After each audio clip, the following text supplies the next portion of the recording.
नमस्कार व्यूअर्स, आप सभी का स्वागत है एक और एंटरटेनमेंट फुल सेशन में। बहुत कुछ जानेंगे आज के इस रीडिंग में, तो हमसे जुड़े रहें। सभी से विनम्र निवेदन है कि हमारे चैनल को ढेर सारा प्यार देने के लिए सब्सक्राइब अवश्य करें। ठीक है, हम करने वाले हैं रीडिंग आधी रात आपको याद करके क्या सोचा जा रहा है, अभी इस वक्त की उनकी दिल की बातें। हम यहाँ पे ले रहे हैं बेसिकली 2 टैरो। ठीक है, एक उनके लिए और एक आपके लिए, जैसा कि हम हमेशा करते हैं।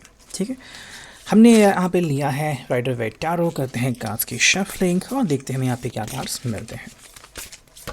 पहला कार्ड जो हमें यहाँ पे मिला है बेसिकली वो है भाई एरीज लियो सैज, यानी कि भाई फायर साइन का कार्ड। ठीक है, 2 ऑफ वॉन्ड्स की एनर्जी। आई थिंक अगर हम इस व्यक्ति के बारे में सोचें ना तो कह सकते हैं कि ये व्यक्ति जो है वो कहीं ना कहीं अपने सपनों में खोया हुआ है। ठीक है, कुछ यादें उसके जहन में ताज़ा हो रही है एंड ये व्यक्ति बार बार कोशिश कर रहा है कि वो आपके साथ बिताए हुए लम्हों को बार बार याद कर अपने साथ अपने सीने को लगाए रखे। आई थिंक ये कुछ बातों को लेके सीरियस है, लेकिन उनको आपके सामने इजहार नहीं कर रहे हैं। ठीक है, मतलब दिल तो बहुत कर रहा है कि भी मैं आपको डायरेक्टली कुछ बोल दूं, लेकिन मन उनका अग्री नहीं कर रहा है। अब उसके पीछे बहुत सारे कारण हो सकते हैं, शायद कोई रिस्पॉन्सिबिलिटी या फिर कोई मजबूरी। ठीक है, एंड मे बी वो अगर आपसे अभी डायरेक्टली बात करना चाहेंगे भी तो डायरेक्टली कमिटमेंट या फिर चलो भी मैंने हाँ कर दी, इसके बारे में वो आई थिंक डायरेक्टली बात करना पसंद नहीं करेंगे, उल्टा घुमा फिरा के फिर उस बात के ऊपर आना चाहेंगे। आई थिंक ये व्यक्ति अभी जो है वो पेशेंस दिखा रहा है कि ठीक है, अगर आपको थोड़ा समय लेना है, अगर आपके बीच कहीं ना कहीं थोड़ा सा ब्रेकअप टाइम चल रहा है, आप अगर इनके साथ बात तो करना चाहते हो बट फिलहाल बातचीत नहीं हो रही है, तो ये पर्सन आपका वेट कर रहा है कि चलो आज नहीं तो कल, कल नहीं तो परसों जब आपका कॉल आएगा फिर आप मुझसे मिलोगे तो फिर मैं उन बातों को क्लियर कर पाऊँगा। तो उस वक्त के लिए पर्सन जो है वो खुद को प्रिपेयर कर रहा है। ठीक है, सेकेंड अगर हम कार्ड देखें यहाँ पे तो ये आ चुका है 4 ऑफ वॉन्ड्स की एनर्जी। ठीक है, एरीज लियो सैज का ये साइन। देखो अभी अगर हम इस व्यक्ति की तरफ ध्यान देना तो ये जैसे मैंने कहा था कि कमिटमेंट के बारे में ये व्यक्ति डायरेक्टली बात करना पसंद नहीं करेगा, बल्कि घुमा फिरा के बाद में। तो इनकी जो पहली प्रायोरिटी है वो ये है कि आपके स्वभाव को देखते हुए एंड अभी जो हो रहा है, मे बी कुछ चीज़ें आपको अच्छी लग रही हैं, कुछ चीज़ें बुरी लग रही है, आपको लग रहा है कि चलो मैं अपनी तरफ से कुछ बातों को हैंडल कर पाऊँ, है ना। कई बार हम कहते हैं कि भाई तुम क्यों मेरी बातों को हैंडल करोगे, मैं खुद हैंडल कर सकता हूँ या फिर मैं खुद हैंडल कर सकती हूँ।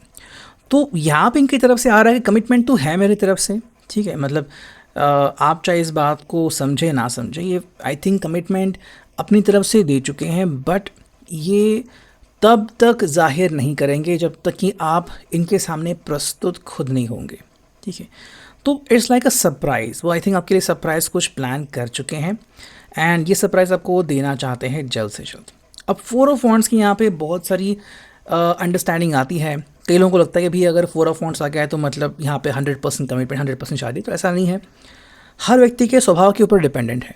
ठीक है, जैसे कि मान लो कोई व्यक्ति टैरो डेड के पास गया और उसको मे बी 4 ऑफ वॉन्ड्स मिला, तो ठीक है भाई कोई आपको मिल सकता है, या फिर मे बी किसी ने कह दिया कि भाई आई लव यू, है ना, तो कुछ बातें कही या फिर थोड़ा सीरियस है। इसका मतलब ये नहीं कि 100% सब कुछ हो गया, आज ही के दिन सब शादी वगैरह हो गया, ऐसा नहीं है। तो वो चीज़ यहाँ पे जाननी काफ़ी इंपॉर्टेंट है। 4 ऑफ वॉन्ड्स यहाँ पे पर्सन आपको कहीं ना कहीं कह सकता है कि भाई आपको जो मुझसे चाहिए, कुछ वादे चाहिए, कुछ इकरारनामा चाहिए, मैं आपको देने को तैयार हूँ। If you want some agreement from me, जैसे कि मे बी अगर ये टोबैको खाते हैं या फिर मे बी स्मोक करते हैं तो मैं वो सब छोड़ दूंगा, है ना, हेल्थ के ऊपर फोकस करूँगा, तो वो सब चीज़ें आप यहाँ पे इनकी तरफ से एक्सपेक्ट कर सकते हैं। देखो नेक्स्ट कार्ड मिला है यहाँ पे, वो है पेज ऑफ कप्स की एनर्जी। अगर इनकी तरफ ध्यान देना तो ये बेसिकली इनका जो मन है ना वो संतुलित है। ठीक है, एंड इनको बेसिकली अपने ऊपर कोई बोझ नहीं चाहिए कि भाई रातों को नींद नहीं आ रही क्योंकि मैं सोचता रहा कि भाई आपसे क्या कहना है, इससे अच्छा तो मैं आपसे डायरेक्टली बात कर दूं। अब उसके बाद बात बने या ना बने इसमें मेरा कोई हाथ नहीं, है ना। तो आप इनको जवाब दे सकते कि चलो ठीक है, तुमने तो अपनी साइड अपनी मेरे सामने रख ली, अब मेरा डिसीजन भी तुम सुन लो। तो आपकी तरफ से जो निर्णय आने वाला है ये उसके लिए हम कह सकते हैं प्रिपेयर्ड है, चाहे वो हाँ में आए, ना में आए, या फिर आप जवाब ही ना दें। इन तीनों सूरत में इनको कोई प्रॉब्लम नहीं है, कह रहे कि भाई चलो कोई बात नहीं, you just say and I will handle it. ठीक है, नेक्स्ट अगर हम देखें यहाँ पे तो ये आ चुका है 2 ऑफ सॉर्ड्स की एनर्जी।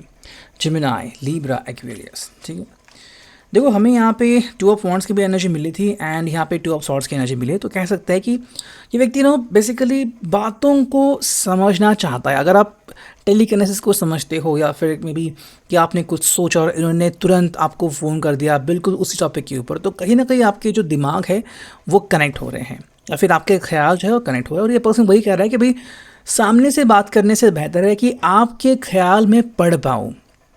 जैसे कि मैं, अगर आप आजकल नाराज़ हो तो क्यों नाराज़ हो, कोई तो वजह होगी। अगर वो वजह मुझे पता चली तो मैं आपको अच्छी तरीके से हैंडल कर पाऊँगा। हाँ, तो यहाँ पे बहुत सारा वर्क आएगा कि भाई थोड़ा सा आपका बैकग्राउंड इन्फॉर्मेशन लेना कि आजकल क्या हो रहा है, आपके फ्रेंड से बात करना है ना, थोड़ा सा अपना दिमाग लगाना, बहुत सारी बातें यहाँ पे आती हैं। बट बेसिकली वो कह रहे हैं कि भाई अगर मैं आपसे मिलूँगा तो प्रिपेयर्ड मैं होना चाहिए कि मैं आपको डायरेक्टली वो जवाब दूँ जिससे आपके चेहरे पे चौंकने वाली फीलिंग आनी चाहिए कि इतना सब कुछ ये व्यक्ति कैसे जानता है ना। तो ये आपके बिल्कुल खिलाफ नहीं है, बल्कि आपको कह रहे हैं कि भाई बस थोड़ा मुझे समय दो एंड मैं सब कुछ हैंडल कर लूँगा, सब स्ट्रेस जो है वो दूर कर दूँगा। चलो, ये तो हो गई उनकी तरफ से बातें। अब देखते हैं आपकी तरफ से यहाँ पे क्या बातें आती हैं। ठीक है, कहते हैं यहाँ पे कार्ड्स की शफलिंग एंड हियर वी गो।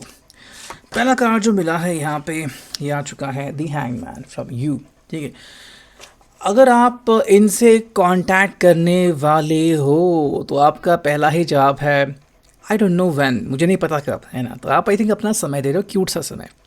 आप कह रहे हो भाई मैं प्रिपेयर्ड हूँ, लेकिन अगर आप मुझसे हाँ या ना में जवाब चाहते हो तो मैं अभी जवाब नहीं दे पाऊँगा या फिर नहीं दे पाऊँगा। ठीक है, मतलब आई थिंक आप ऑब्जर्वेशन पे हो, जैसे कि ये आपको क्या जवाब देता है, इसके बोल क्या है, इसका हाल चाल क्या है, ये पर्सन आपसे सही बर्ताव करता है नहीं करता है, आप इसकी तरफ ध्यान दे रहे हो। ठीक है, एंड ये सब हैंडल करने के बाद अगर आपको लगा कि हाँ ठीक है भाई अब मुझे जवाब देना चाहिए, तो जवाब जो भी हो, चाहे हाँ में हो, ना में हो या फिर वेटिंग पीरियड में हो, आप डायरेक्टली वो जवाब सबमिट कर सकते हो, लेकिन तब जब आपके मन को शांति मिले। ठीक है, कि भाई मन अब उद्विग्न अवस्था में नहीं है। यहाँ पे 8 ऑफ पेंटिकल्स, आई थिंक आप काम से काम रख रहे हो। अगर ये आपसे बात कर रहे हैं ना कि चलो भाई मुझे तुमसे बात करें, तो बहुत ही सिंपल भाषा में आप उनसे बात करना पसंद करोगे कि एकदम मतलब straightforward, point to point, no बकवास, डायरेक्टली आपको जो बात करनी है आप बात कर सकते हो। तो आई थिंक आप इनको प्रोफेशनलिज्म दिखाना चाहते हो कि भाई अगर मैंने कहा कि मेरा दिल आपसे जुड़ा हुआ है तो वो तब जुड़ेगा जब आप भी मेरे से दिल जोड़ोगे। अगर आप मेरे से बातें छुपा रहे हो या फिर फैमिली की रिस्पॉन्सिबिलिटी ले रहे हो, कह रहे हो कि भाई मैं आपके साथ कमिटमेंट नहीं दे सकता, तो फिर मुझसे वही एक्सपेक्ट करना जो कि एक स्ट्रेंजर से आप एक्सपेक्ट करते हो, कि टोटल मतलब स्ट्रेंज वाली फीलिंग कि बस अपने काम से काम रखना एंड कुछ और नहीं। अगर आपकी तरफ से नेक्स्ट कार्ड देखिए तो यहाँ पे है दी हायरोफेंट। देखो आप इनको कह रहे हो कि भाई मेरा जो अंदाज़ है वो बिल्कुल निराला है, मैं हर बात के तह तक जाना पसंद करता हूँ, पसंद करती हूँ। ठीक है, हारवन मतलब चाहे आप बात करें कि मैरिज की बात या फिर कि भाई पंडित से मिलने की बात है ना, या कुंडली मिलने की बात, तो वो भी एक्सेप्टेबल है। बट ऐसा नहीं कि मैं आपके ऊपर कोई चीज़ थोप रही हूँ फिर थोप रहा हूँ। ठीक है, आपका जो पॉइंट ऑफ व्यू है ना वो ये है कि मैं अगर आपसे बात करता हूँ या फिर करती हूँ तो that is because of the heart. मेरा दिल कहता है इसके लिए, ये नहीं कि भाई मुझे आपसे कुछ चाहिए या फिर मैंने पहले से प्लान किया था, नहीं।